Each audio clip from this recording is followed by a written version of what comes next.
foreign policy just for you.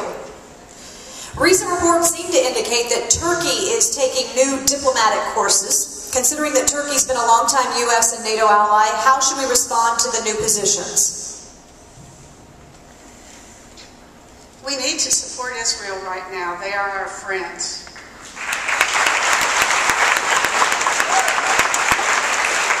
We really do not know what was in that boat. And the people who were hurt, I'm sorry that the people were killed, but they may have been dupes, believing that they were going to break the barricade when there were other intentions for that boat. And so I firmly believe that we must support Israel. Turkey has been our friend, but they are looking eastward, and that's very troublesome. But we have very few friends in the world right now, and we must support them. Thank you, Mike Pompeo. Prime Minister Erdogan of Turkey made a huge mistake, but he was given license to make that by our Commander-in-Chief. We had an ally in Turkey that befriended us for a long time because they knew America was serious about defending its interests. We've now got someone in the White House who makes our enemies closer and takes our friends and pushes them away. Turkey voted against us for the first time in the UN Security Council. Turkey struck a deal with Iran to take their enriched nuclear uranium. That's wrong. We've got to make clear to Turkey that it's unacceptable to us. We've got to draw them back in to the security alliance, NATO, that they've been part of. And when they sought out to be part of the European Union, they chose ultimately not to. And now they drift closer and closer to Iran and closer to a foreign policy that is intensely disrespectful to America and intensely dangerous to Israel. We've got to make sure that we don't allow that to happen, and we do that by being strong everywhere and making sure people know that America will at every turn protect its own national security interests.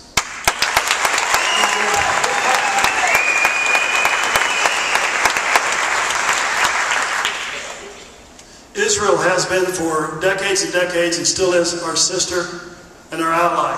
It is one of the stabilizing forces that the United States has in that particular region of the world. That said, Israel also has the right, as does the United States, to defend herself. Defend herself against all enemies.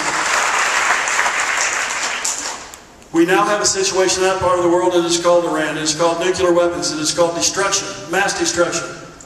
Israel is the one country that has stood beside us, and she will stand beside us again in the future when it comes time. If the Obama administration can ever decide to do, what if or will he do anything with Iran other than hug on Oprah Winfrey? So it is a serious challenge. We must stand beside her, defend her, and she will defend us in the time of need, because that time of the world is most assuredly at the edge of explosion, and we will need all of the help we can get in that particular part of the world. Thank you. Well, first of all, it starts out with a president that should stop shaking hands with dictators and bowing to kings, and sending a message around the world that we are a weak nation and we will not support our allies. And that is what is happening right now. Israel absolutely has a right to defend itself, and the message has been sent that the United States is not very willing to do that, not willing to stand by their side and help them, so it is going to be incumbent upon them to defend themselves, whether the Turks do it, or the Iranians do it, or anyone. What we need to do is start to stand up. The Secretary of State has to send a message through the President of the United States that we will not tolerate this type of behavior, and that we will stand by Israel, our ally, our economic partner, and our friend.